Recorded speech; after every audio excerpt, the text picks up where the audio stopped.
नमस्कार दोस्तों, बात है 10 अप्रैल 1912 की। आरएमएस टाइटैनिक दुनिया का सबसे बड़ा और सबसे लग्जरीज जहाज अपने जमाने का अपने पहले सफर पर निकलता है। ये जहाज साउथहैम्पटन इंग्लैंड से न्यूयॉर्क जा रहा है और इसके अंदर हर तरह के लोग बैठे, बड़े बड़े इंडस्ट्रियलिस्ट और एक्टर्स से लेकर इमिग्रेंट्स तक जो अमेरिका जा रहे हैं, एक बेहतर जिंदगी की तलाश इस जहाज की कमान संभाले हैं 62 साल के senior captain Edward John Smith.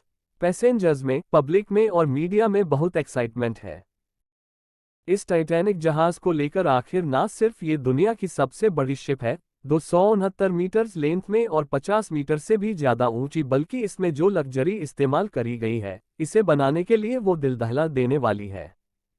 उस जमाने में शिप को बनाने ही कॉस्ट पड़ी थी $7.5 मिलियन, जो कि इन्फ्लेशन को अकाउंट में लेकर चलोगे तो आज के $400 मिलियन के बराबर है। शिप के अंदर की फैसिलिटीज और डेकोरेशन किसी 5 स्टार होटल को भी पीछे छोड़ देंगे। स्टेन ग्लास की खिड़कियां और नेट वुड पैनलिंग, 2 बड़े बड़े ग्रैंड स्टेयरकेसेस, एक heated swimming pool, Turkish bath, electric bath, एक जिम, एक स्क्वाश कोर्ट, 4 रेस्टोरेंट्स, 2 बार की दुकानें और एक लाइब्रेरी भी। और जिस तरह के सेफ्टी फीचर्स का इस्तेमाल किया गया था टाइटैनिक को बनाने में, इस जहाज को अनसिंकेबल माना जाता था।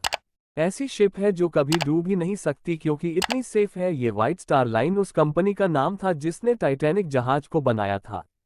इस कंपनी के वाइस प्रेसिडेंट इतने कॉन्फिडेंट हैं इस चीज को लेकर, उन्होंने पब्लिक के सामने आकर ओपनली कहा था, ये जहाज है। लेकिन अपने पहले सफर पर रवाना होने के सिर्फ 2 ही दिन बाद 12 अप्रैल 1912 को टाइटैनिक को अपनी पहली आइस वार्निंग मिलने लग जाती है। यानी जिस एटलांटिक ओशन पर तैरकर ये टाइटैनिक अमेरिका की ओर बढ़ रहा है, वहां पर आइस मौजूद है, बड़े बड़े बर्फ के पहाड़ मौजूद है, आइसबर्ग जो खतरा है इस जहाज के लिए। ये वार्निंग को इतनी अनयूजुअल चीज नहीं है। समुद्र से गुजरने वाले जहाज अक्सर अपने आसपास वाले जहाजों को रेडियो के थ्रू कम्युनिकेट करके बताते रहते हैं कि समुद्र के इस एरिया में बहुत ज्यादा बर्फ मौजूद है, ध्यान से आगे बढ़ना। इन वार्निंग्स को रिसीव करने के बाद टाइटैनिक अपने कोर्स को 2 बार बदलती है डेंजर को अवॉइड करने के लिए, लेकिन अपनी स्पीड को कम नहीं करती। 21.5 नॉट्स, जो कि 40 किलोमीटर पर आवर के बराबर होता है, इतनी ही तेजी से ये जहाज आगे बढ़ता रहता है अपने लक्ष्य की हो। 2 दिन बाद 14 अप्रैल 1912 7 और आइस वार्निंग दी जाती है, लेकिन कैप्टन स्मिथ और उनके क्रू इन वार्निंग्स को इग्नोर कर देते हैं। टाइटैनिक की रफ्तार कम नहीं करते। धीरे धीरे सूरज ढल जाता है, रात हो जाती है, तापमान नीचे गिरता है। इस 14 अप्रैल की रात के बारे में खास बात यह है कि चांद बाहर नहीं आया था। बिना मून के कोई मून लाइट नहीं थी, तो विजिबिलिटी बहुत कम थी। इस रात को जहाज के ऊपर एक क्रॉसनेस्ट होता है, एक छोटा सा प्लेटफॉर्म जो काफी हेड पर होता है। लुक आउट पॉइंट कह सकते हो या हाँ, पर किसी को बिठा कर रखा जाता है हमेशा, ताकि सामने जहाज के क्या आ रहा है वो नजर रखते रहे। कहीं कोई ट्रैफिक तो नहीं, कहीं कोई ऑब्स्ट्रक्शंस तो नहीं आ रही है। तो जो बंदा इस जगह पर बैठा था उसे बड़ी ही ठंड का सामना करना पड़ता है। बहुत तेज रफ्तार से ठंडी हवाएं बह रही थी।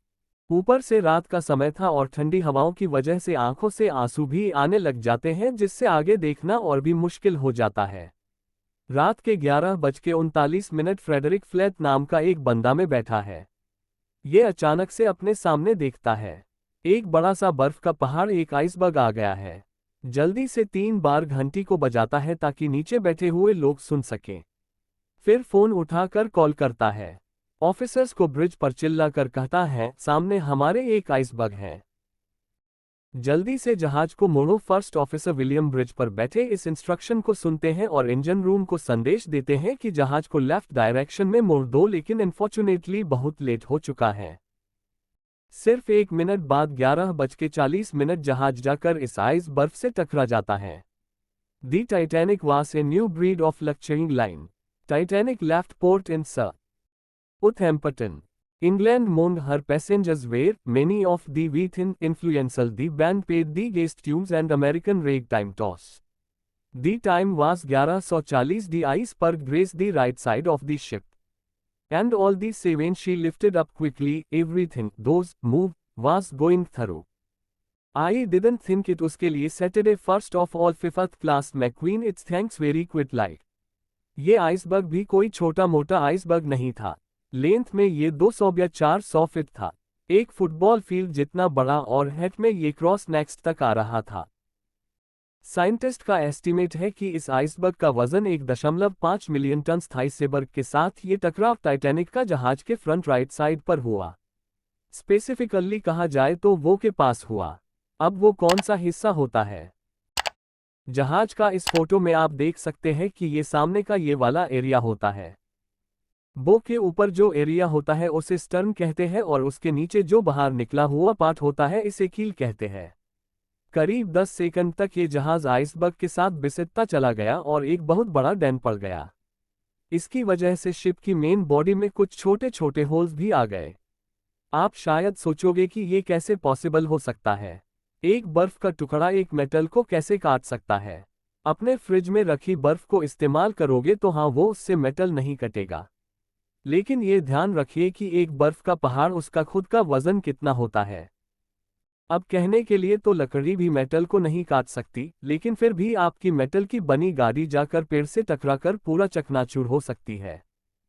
तो सिमिलरली, क्योंकि इस आइसबर्ग का वजन इतना था, क्योंकि इतना बड़ा था, इसने इस टाइटैनिक जहाज को बुरी तरीके से चोट पहुंचाई। के कुछ ही सेकंड्स बाद कैप्टन स्मिथ और शिप के आर्किटेक्ट थॉमस एंड्रॉयड तुरंत पहुंचे।